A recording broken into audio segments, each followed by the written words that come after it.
नमस्कार विद्यार्थियों, आदर्श विद्या मंदिर लाडन की इस वीडियो कक्षा में आप सभी का हार्दिक स्वागत है।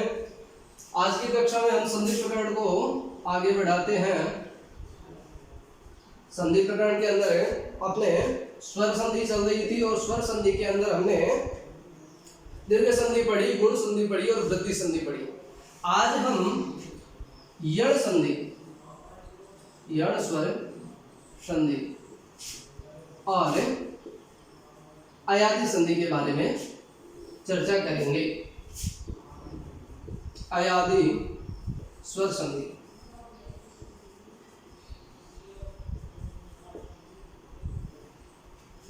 यण स्वर संधि। देखिए, यण स्वर संधि का मतलब होता है यण हो जाना। इसका नियम होता है इकः यण अचि, ये इसका नियम है। इकः यण अचि, इकः का जैसे हमें अच किसको कहते हैं? स्वरों को अच कहते हैं। अच मतलब स्वर, तो ऐसे ही इक किसको कहेंगे? तो ई, उ, री और रे, इनको हम इक कहेंगे। ई, उ, री, रे, इनको हम इक कहेंगे। और यण किसको कहेंगे हम? या, व, आधे आधे अलग है, र और ल, इनको हम यण कहेंगे। और अचि मतलब अच स्वर, ये एक नियम है। इक यानी ई, उ, री, रे, यानी इक, इकस इक जो है वो षष्ठी विभक्ति का पंचमी षष्ठी में हलंत शब्दों में विसर्ग लगता है और रूप बन जाता है पंचमी और षष्ठी एकवचन। तो इक है, इक का ई, उ, री, रे, इन चारों स्वरों का क्या होता है? यण। यण किसको कहते हैं? ये इक है और ये यण है। जो ई, उ, री, रे, ये चार अक्षर है, इनका यण होना यानी ये वे रे ले होना, यही क्या है? यण संधि है। लेकिन कब होंगे? जब आगे कोई स्वर होगा। स्वर अच्छी अच्छा का मतलब होता है स्वर। तो आगे कोई स्वर होगा तो ई, उ, री, रे का क्या हो जाएगा? ये वे रे ले। अब किसका क्या हो? कि ई का ले हो कि उ का वे हो, किसका क्या हो? इसके लिए हमें तो सीधा सा क्रम ध्यान में रखना है। और अगर हमें उच्चारण स्थान ध्यान में है तो भी हमारा काम हो जाएगा, क्योंकि इचु ऐसा नाम था, उच्चारण स्थान एक है, उच्चारण स्थान इनका एक है। तो उपयुक्तमानो, तो इनका उच्चारण स्थान एक है। लेकिन हमें सीधा सा याद रखना है कि ई का ये बनता है, उ का वे बनता है, री का रे बनता है और रे का ले बनता है। अस्तु, ई का य, उ का व, री का रे और रे का ले बनता है। आगे कोई स्वर होना चाहिए। यह स्वर का मतलब है असमान स्वर, असमान स्वर। असमान क्यों कहा? क्योंकि हमने दीर्घ संधि पढ़ी है, जब समान स्वर मिलेंगे, क्योंकि ई के बाद में ई मिलेगा तो दीर्घ ही हो जाएगा। समान स्वरों में तो कौन सी संधि होती है? दीर्घ संधि होती है। इसलिए असमान यानी ई के बाद में ई नहीं होना चाहिए, उ के बाद में उ नहीं होना चाहिए। तुम क्या कह सकते? ई का ये होता है, उ का वे होता है, री का रे होता है और रे का ले होता है जब आगे असमान स्वर हो, आगे असमान स्वर हो। अब ई अकेला तो है नहीं, इसका एक दीर्घ रूप भी है, बड़ा ई, तो बड़े ई का क्या होगा? वही ये होगा। जो छोटे ई का होता है वही बड़े ई का होगा। जैसे छोटे ऊ का है वैसे ही बड़े ऊ का होगा, यानी मात्राएं दोनों कवर होती है इसमें। जैसे कुछ उदाहरण देखते हैं हम। यदि धन अपि, यदि धन अपि, इधर क्या है? ई है। ई के बाद में क्या है? स्वर है। ई के बाद में क्या है? स्वर है। लेकिन स्वर कैसा है? असमान स्वर है ना, क्योंकि इधर तो ई है और इधर ए है, असमान स्वर है। तो ई का क्या बना देंगे? ई का क्या बनता है? ये, तो ई का ये बना देंगे तो ये आधा दे बचा ये, और आधा दे बचा ये जब इसमें से निकाल लेंगे और इसी ई का क्या बना देंगे? आधा ये, और इधर अपी का अपी लिख देंगे। अब जोड़ेंगे तो दे और ये जब जोड़ते हैं तब ये होता है, सीधी सी बात है। लेकिन दोनों में ही कोई स्वर नहीं है, द और ये दोनों में ही कोई स्वर नहीं है, तो ये ए और जोड़ देंगे साथ में, तो क्या बन जाएगा? यद्यपि। क्या बन जाएगा? यद्यपि। जैसे और हम उदाहरण देते हैं, अति प्लस उत्तम, अति प्लस उत्तम, अति प्लस उत्तम है। इधर है ई है, ई के बाद में क्या है? ऊ है, तो ई के बाद में ऊ क्या है? ए समान स्वर है, क्योंकि ई के बाद में ई नहीं होना चाहिए, ई के बाद में जो ई होता है वही समान होता है। ऊ तो क्या है? ए समान है, तो ई का क्या बना देंगे? वही ये बनाएंगे, तो ए ते आधा बचा, ई निकालेंगे, इस ई का क्या बना देंगे? आधा ये, क्योंकि ये सारे आधे आधे बने हुए हैं भाई। आधे का मतलब इनके अंदर कोई किसी भी प्रकार का स्वर नहीं है, तो ये बिना स्वर का ये है, इसके अंदर ये आगे वाला ऊ जोड़ देंगे और आगे का तमय लिख देंगे, तो क्या हो जाएगा? अत्युतमः। इसी प्रकार से जैसे इति प्लस अत्र, इधर क्या है? ई के बाद में क्या है? असमान स्वर, तो ई का क्या कर देंगे? ये क्या हो जाएगा? इत्यत्र, सॉरी सर नहीं रहेगा, इत्यत्र। इसी प्रकार से इति प्लस आदि क्या हो जाएगा? इत्यादि, एक आई ये करके इत्यादि हो जाएगा। दोस्तों जैसे और भी उदाहरण है, परि प्लस आवरण क्या हो जाएगा? पर्यावरण। ठीक है, उसी प्रकार से आगे ऊ का वे होता है, तो अनु प्लस अयः क्या हो जाएगा? ऊ का वे करेंगे, तो न आधा बच गया, ऊ का जो वे है वो भी आधा है, उस पे ए जोड़ देंगे, अन्वयः। जैसे सु और धन आगतम, सुधन आगतम, सु के अंदर ऊ है, ऊ के बाद में ए समान स्वर है, तो उस ए समान स्वर है, तो सु के ऊ का क्या बना देंगे? वह बना देंगे, तो से तो आधा बचा, वह बना दिया, वह जो आधा बना इसके अंदर आ जोड़ देंगे, स्वा और आगे गतम। इसी प्रकार से ओ वाले। ठीक है, अब जैसे री के उदाहरण देखते हैं, जैसे पितृ धन आदेश, पितृधन आदेश है, इधर री है, री के बाद में असमान स्वर है, तो री का क्या बना देंगे? रे बना देंगे, तो पी ते आधा बचा, एक बार इसको थोड़ा सा समझना, रे ते आधा बचा, री का क्या बना देंगे? आधा रे, और उसके बाद में आदेश।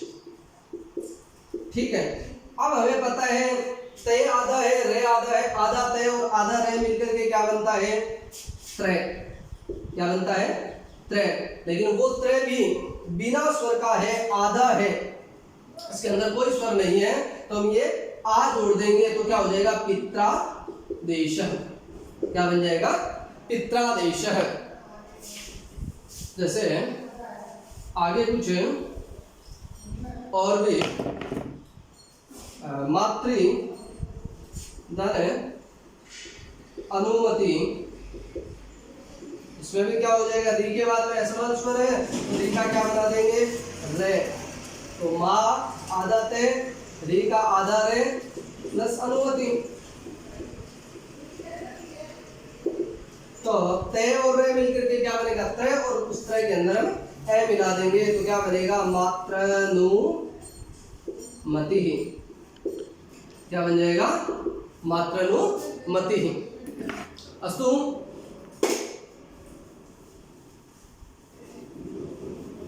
इसी प्रकार से कुछ लृ के उदाहरण भी हम देख सकते हैं, लेकिन लृ के उदाहरण हमारे लगभग इतने महत्वपूर्ण होते नहीं है, एक से उदाहरण होते हैं। जैसे हम देखते हैं कुछ लृ प्लस आकृति, लृ है, लृ के बाद में असमान स्वर है, तो लृ का क्या बना देंगे? ले बना देंगे, तो लृ का ले बन गया, ले तो आधा बनेगा, हलंत रहेगा, इसमें आगे वाला आ मिला देंगे, लाकृति। लाकृति, लादेश आदि हम के उदाहरण भी देख सकते हैं। अस्तु, इसी प्रकार से आगे हम देखते हैं। तो ये यण संधि के विषय में था।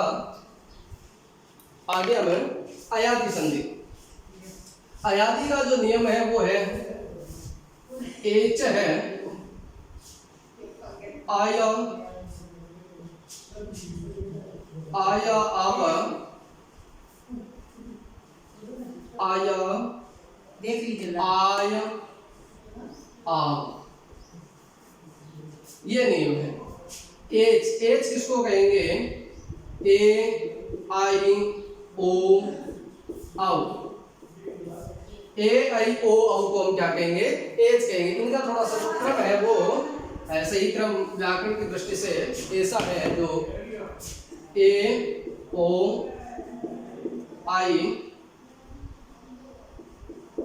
और औ, इनका क्या बनता है? इनको एच, जो एच है ए ओ आई औ, इनका क्या बन जाता है?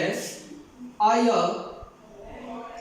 उसके बाद में आय आव आय और आव, आय आव आय आव। तो थोड़ा सा ऐसे लिख देते हैं हम, आय ए ओ आई और औ।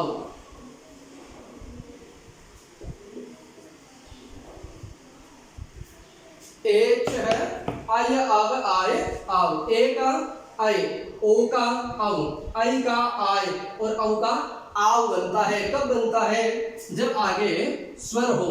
यहाँ पर स्वर के विषय में समान असमान की बात नहीं है, क्योंकि हमने कभी ऐसा इसमें असमान क्यों कहा था?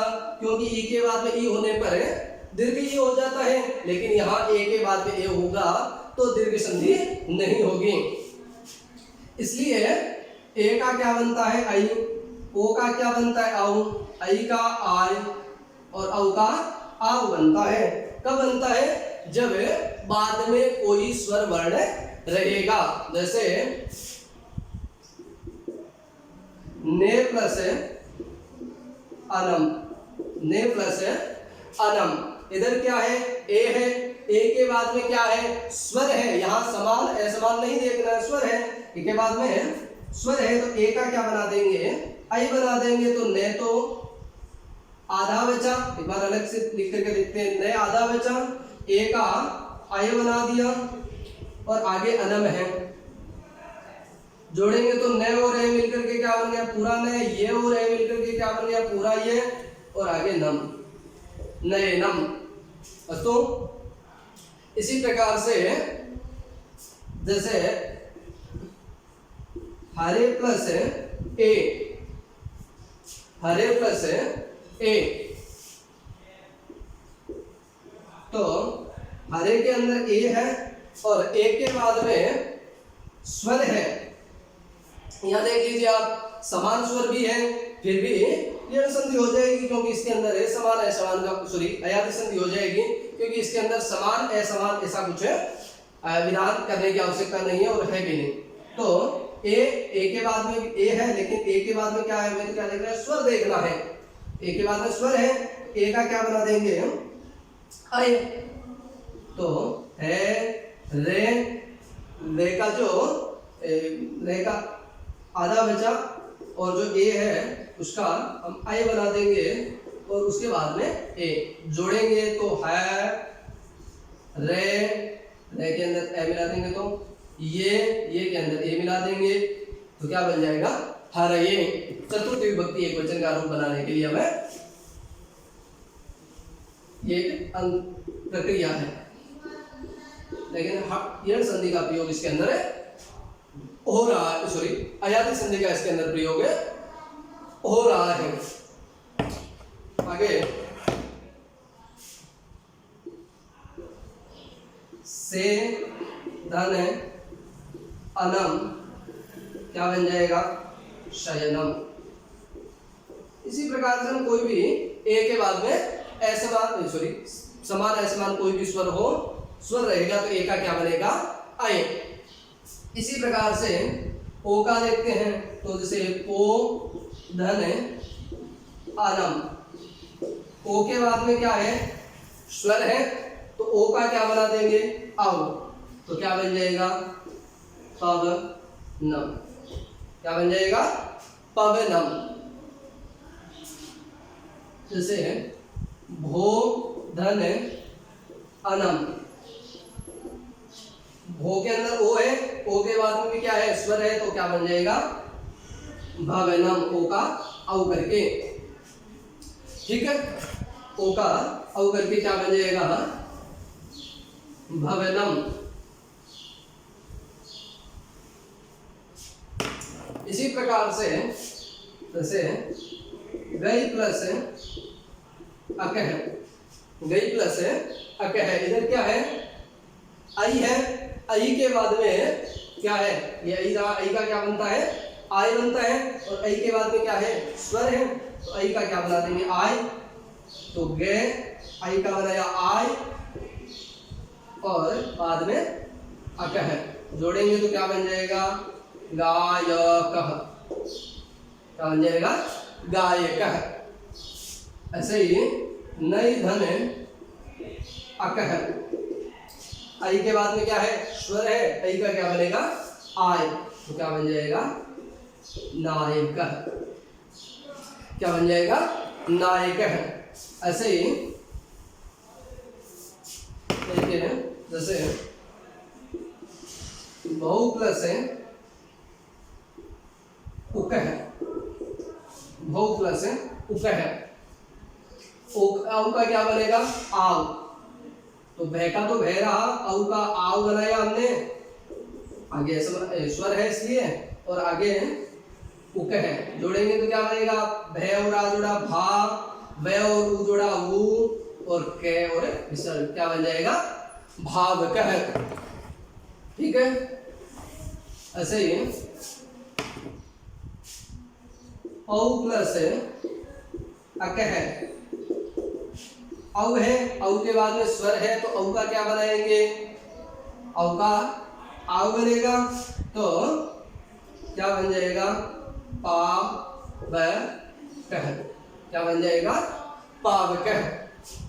इस प्रकार से हमें अन्य उदाहरणों का भी अभ्यास कर सकते हैं। तो यण संधि में हमने पढ़ा इक यानी ई उ रील रि का के बाद में असमान स्वर हो तो ई का य, उ का व, री का र और रे का ले बन जाता है। असमान स्वर होना चाहिए क्योंकि समान स्वर में दीर्घ संधि हो जाती है। जैसे हमने कुछ उदाहरण पढ़े थे यद्यपि आदि अस्तु। और अयादि संधि में क्या है ए का आई बनता है, ओ का औ बनता है, आई का आई बनता है और औ का आव बनता है। बाद में कोई स्वर होना चाहिए, समान असमान का कोई विषय नहीं है, कोई भी हो स्वर होना चाहिए। तो ए का आई, औ का आव, आई का आई और औ का आव बन जाता है। तो यह आपको यण संधि और अयादि संधि समझ में आई होगी अच्छी प्रकार से। इनके अन्य उदाहरणों का अभ्यास करके हम इसको अच्छी प्रकार से अभ्यास में ले सकते हैं, अभ्यस्त हो सकते हैं इसके विषय में। इसी आशा के साथ कि आपको ये संधि अच्छी प्रकार से समझ में आई है, आप इसका पूर्ण मनोयोग से अभ्यास करेंगे। हरिओम।